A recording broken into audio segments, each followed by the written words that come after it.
Gonna do a quick review of an audio capture for this morning.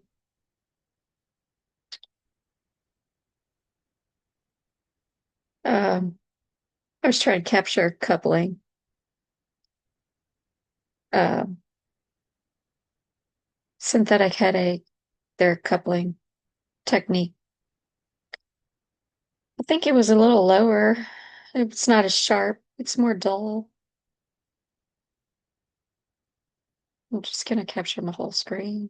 So here we go. Not that one. Okay. Okay, so here's the frequencies. I've never seen it in one lump like this, which I thought was strange. Usually it's like it starts like it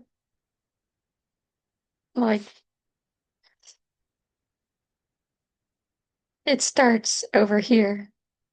There's no white space between the left and the right of the beginning. So I thought that was strange how it's one blob. I don't remember it being that way. So 8, 9 hertz. Next one, 12 hertz. This peak, 17 hertz, 23 hertz, 27 hertz,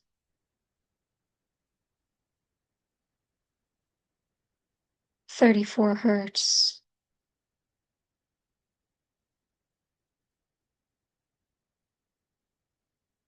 Seems to be varied like by like this is 34 and then this seems to be 1 hertz bandwidth on that one. Okay. 39 hertz. I guess I could zoom in.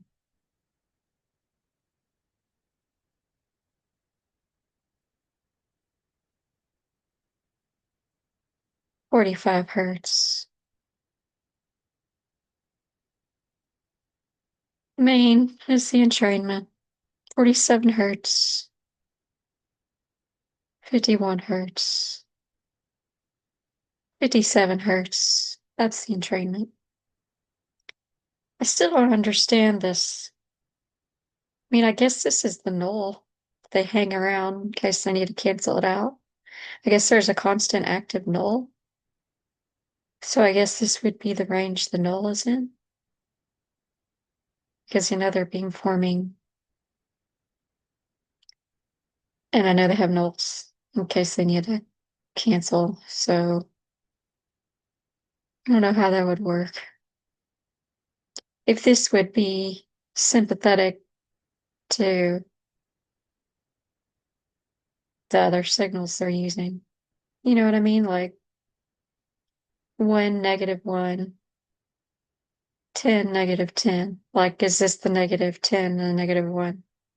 Like, just giving a hypothetical example. Like, is this the null of what they're using? And does this, like, tell us what that means? I don't know. But it seems to be like there's always, I forget what it's called, a suppressed carrier tap fingerprint where it's like a valley when you look at modulation structures. Okay, and then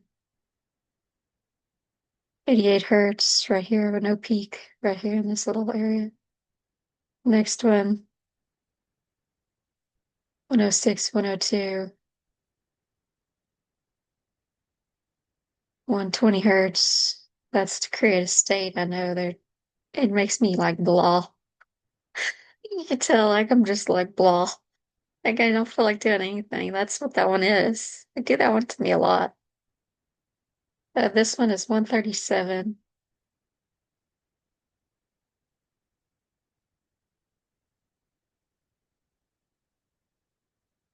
177. This one I think is the coupling because it's the second highest besides the entrainment.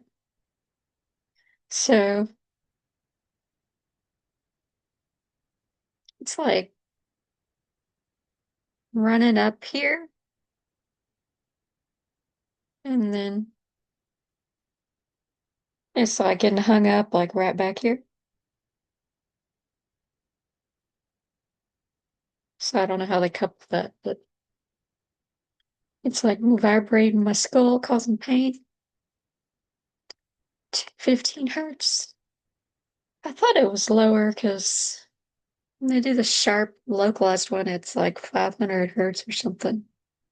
It'd be nice to be able to engineer a way to counter these since we know the frequency.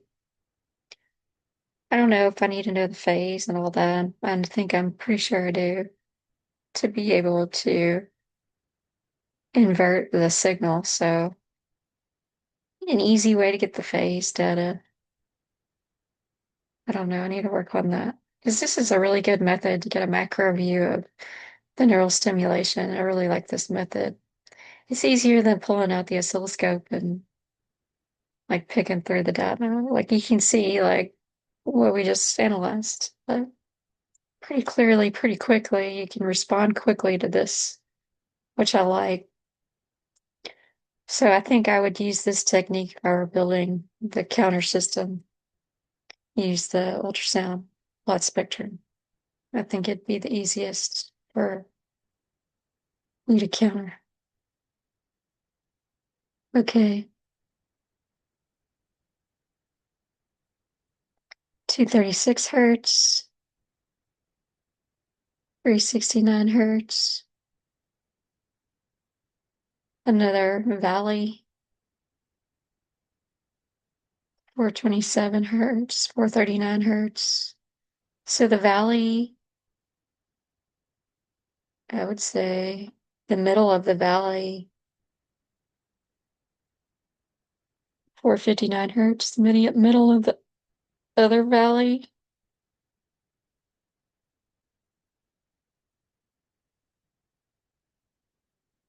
it's not one to go. Middle of the other valley, 75 hertz, 73 hertz, 73 to 75 hertz, middle of the other valley. This valley, 461, 459, 461. Middle of the valley's suppressed areas. Okay.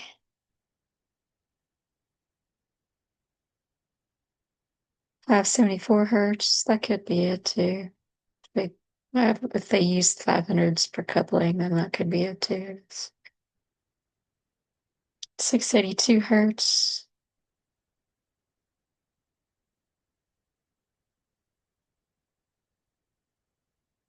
887 hertz. Another like narrowband valley.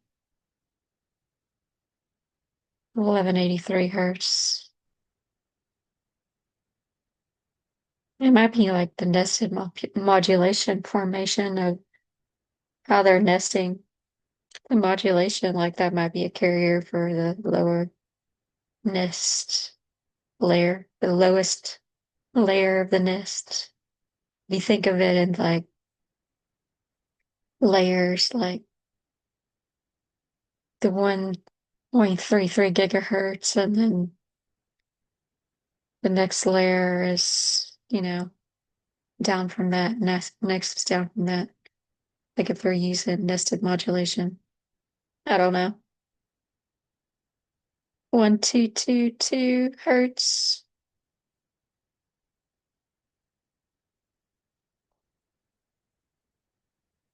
159.79 hertz.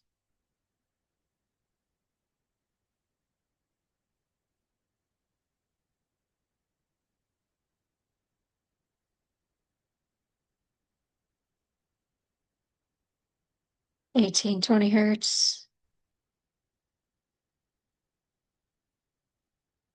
2359 hertz. Okay, we're going lower resolution. Okay. See how I was saying most of the time there's not white on the left part of the graph. That's what I was talking about. How it showed as one block, but usually I do it for a longer duration, and this wasn't very long. It was 17 seconds, so it could have to do with the amount of time I recorded. Usually I do a minute long recording.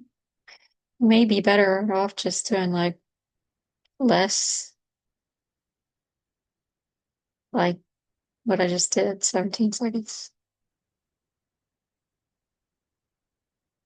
Okay, this is 1262 hertz.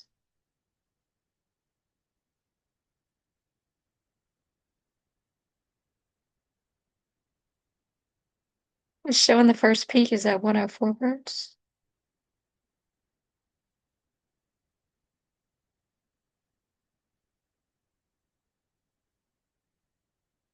I'm going with the cursor reading, 2530 hertz. There's a plateau there. First plateau is between 929 hertz and 1304 hertz. You can see the valley, a valley,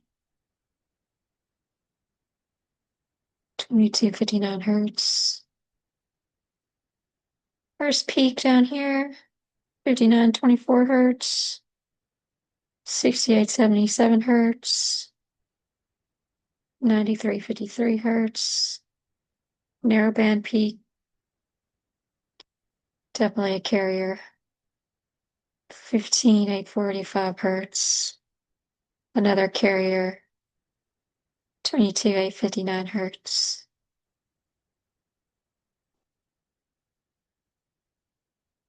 Subcarriers, 21 195 hertz.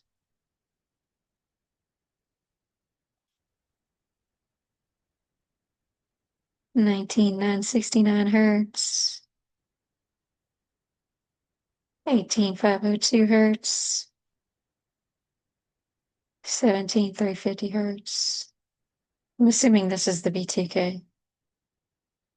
And there's two carriers. Why there's two carriers for the V2K, I don't know. Don't ask me, but it looks like upper sideband.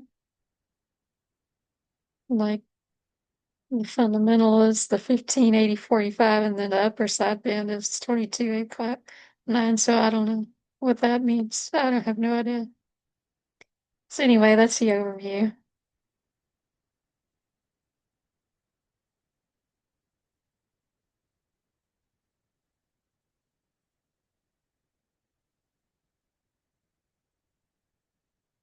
Different resolutions. So